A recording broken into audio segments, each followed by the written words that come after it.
पर इकट्ठा हुए आप तमाम साथियों को क्रांतिकारी जय भीम में पेश करता हूं। साथियों, आज इस प्रोटेस्ट में दिल्ली के अलावा हमारे खड़गपुर से रवि मुखी जी के नेतृत्व में काफी साथी आए हुए हैं। खड़गपुर पश्चिम बंगाल से, दिल्ली यूनिवर्सिटी से हमारे महेंद्रा जी हैं, रवि महेंद्रा जी आए हुए हैं, मनोज रानी जी आए हुए हैं, हमारे हरिदास पांडे जी आए हुए हैं, मंजू जी आई हुई हैं, हमारे बाबू सिंह बौद्ध जी आए हुए हैं और तमाम साथी, मैं सबका नाम नहीं ले पा रहा हूं, जितने भी साथी आए हुए हैं, आप तमाम साथियों को मैं क्रांतिकारी जय भीम पेश करता हूं। साथियों, बहुत विकट दौर है, बहुत बुरा दौर है, बहुत बुरा दौर है। हम लोग ऐसे देश में प्रवेश कर चुके हैं, खास तौर पे इस देश के दलित आदिवासी पिछड़े, जब हमारे गले में हरिया लटकना और कमर में झाड़ू लटकना ही बच गया है। बाकी सारी प्रक्रियाएं पूरी कर दी गई है इस देश में मनुवाद का दौर लाने का। बाकी सारी प्रक्रियाएं पूरी कर दी गई है कि वापस से हम उस गुलामी के दौर में पहुंच जाएं, मानसिक गुलामी के दौर में पहुंच जाएं, जहां जातियों के हिसाब से न्याय का बंटवारा किया जाता था, जातियों के हिसाब से लोगों को न्याय दिया जाता था। उस दौर में हम पहुंच चुके हैं। जब मैं इसी बात कह रहा हूं, न्याय की बात कर रहा हूं, तब उस समय इस देश की जो जातिवादी न्यायपालिका है, इस देश की जो कास्टिस्ट जुडिशियरी है, इस देश के जो जातिवादी जज हैं, इस देश की जो जजों को चुनने की जो प्रक्रिया है, जातिवादी प्रक्रिया है, उस पर भी बात करना चाहूंगा। उस पर बात करना इसलिए जरूरी है क्योंकि इस देश के जातिवादी न्याय व्यवस्था के खिलाफ हमारे संगठन ने सबसे बड़ा आंदोलन करने का काम किया है। पूरे भारत के इतिहास में आज तक किसी की हिम्मत नहीं हुई कि जुडिशियरी के खिलाफ बोल दे, और परिसंघ के मंच से आज इसलिए भी बोला जा रहा है क्योंकि जब हम न्यायपालिका की भी आलोचना करते हैं तो हम संवैधानिक दायरे में रहकर बात करते हैं। जब हम किसी न्यायाधीश की भी आलोचना करते हैं तो हमारे पास पर्याप्त मात्रा में तर्क होता है कि हम उसको जातिवादी क्यों कह रहे हैं, जातिवादी क्यों कह रहे हैं हम इस जुडिशियरी को। आप देख लीजिए, इस देश में सबसे अधिक किस जाति के लोग जेल में बंद हैं, देख लीजिए। क्या किस आदमी ने नहीं देखा कि जज के सामने जो पेशकार है घूस लेता है? किस आदमी ने नहीं देखा है? जिस देश की जुडिशियरी इतनी बेईमान हो, जिस देश की जुडिशियरी में दलितों का प्रतिनिधित्व, आदिवासियों का प्रतिनिधित्व, पिछड़ों का प्रतिनिधित्व लगभग जीरो हो, उस देश में आप न्यायपालिका से न्याय की उम्मीद करते हैं तो आप बहुत बड़े बेवकूफ हैं। इस देश की न्यायपालिका जातिवादी और बेईमान है। आरक्षण के खिलाफ जब फैसला देना होता है तो रात को भी कोर्ट खुल जाता है, जब आरक्षण के खिलाफ फैसला देने की बात हो, और जब आरक्षण बचाने की बात हो, जब आरक्षण के संदर्भ की बात हो तो न्यायपालिका को चुप्पी छा जाती है। साथियों, संघर्ष इस देश के दलितों, पिछड़ों, आदिवासियों की नियति है।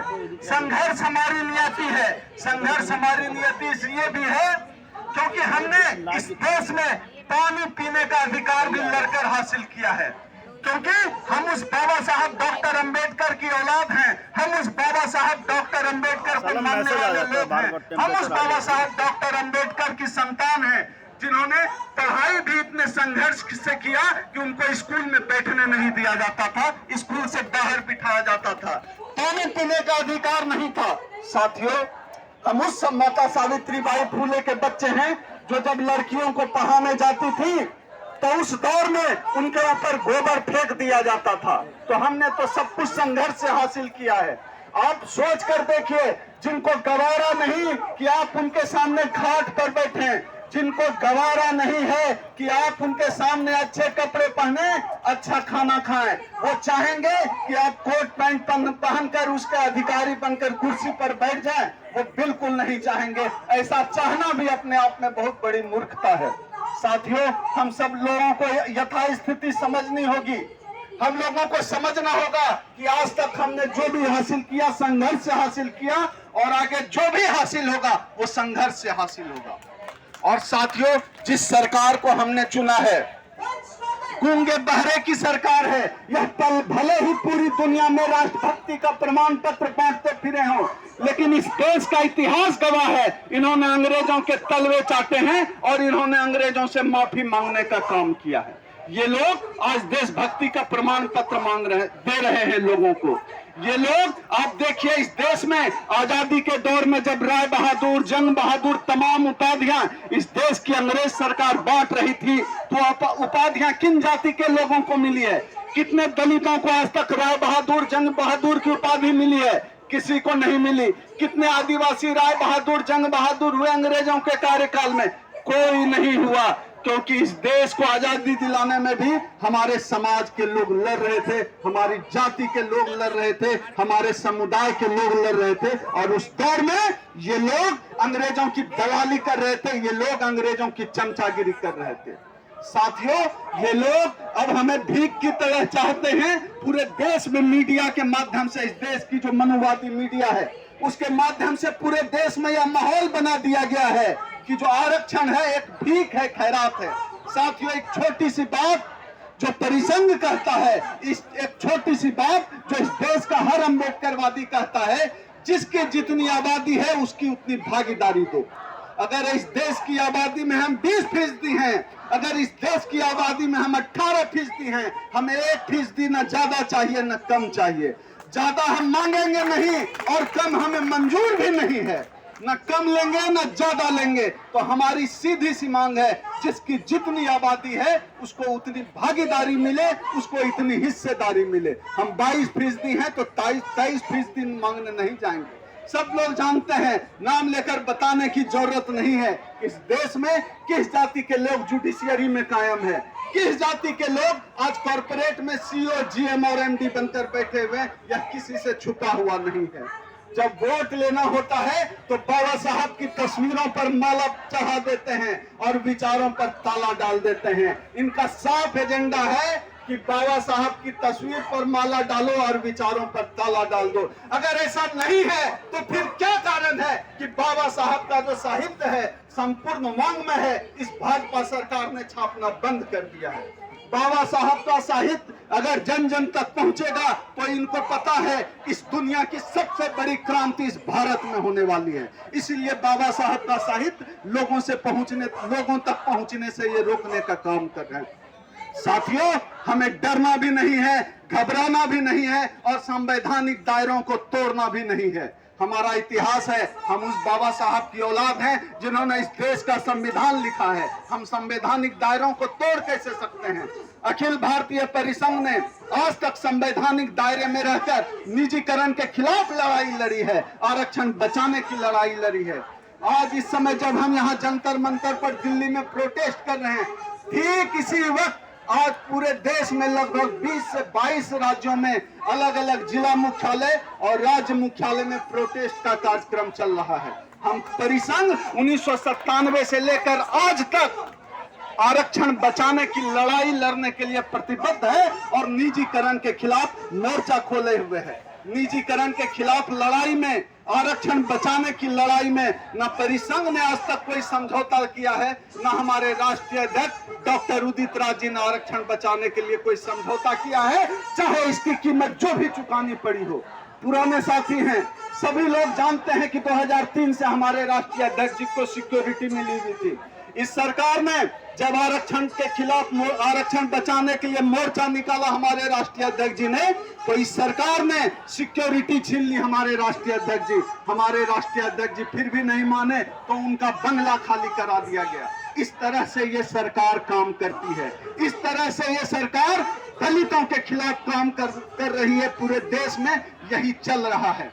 पहली बार जब भाजपा की सरकार आई तो विनिवेश के नाम पर इन्होंने आरक्षण को खत्म करने का काम किया, और इस बार यह निजीकरण का नाम लेकर आए हैं आरक्षण को खत्म करने। इनका एजेंडा साफ है, जब तक आरक्षण रहेगा इस देश का दलित आदिवासी पिछड़ा सोफा सेट पर बैठेगा। इस देश का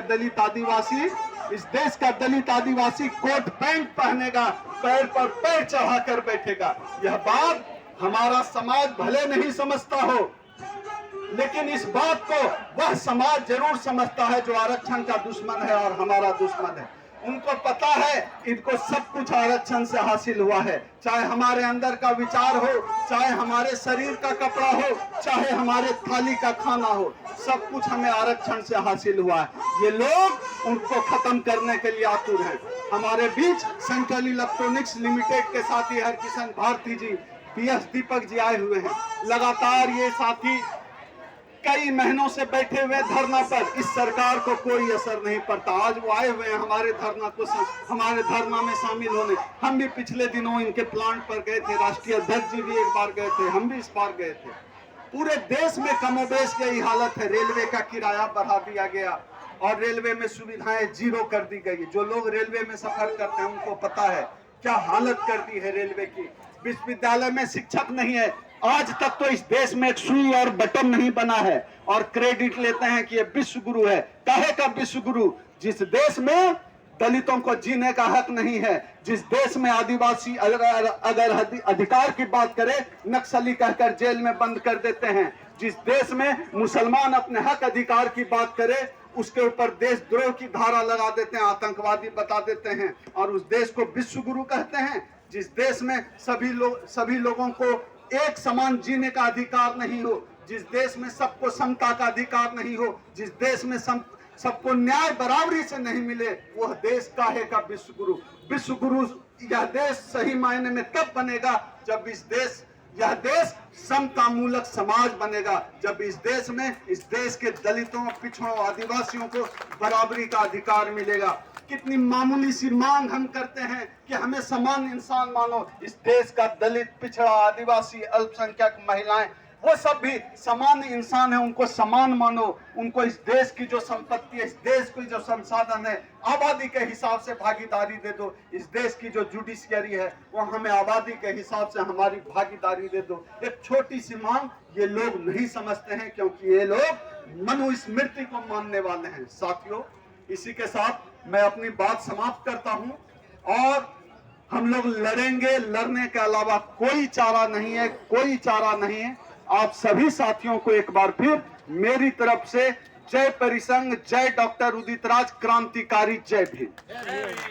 जय जय जय जय जय भीम, जय जय जय जय जय भीम, जय भीम, जय भीम। डॉक्टर रवि सर को आमंत्रित करना चाहते हैं कि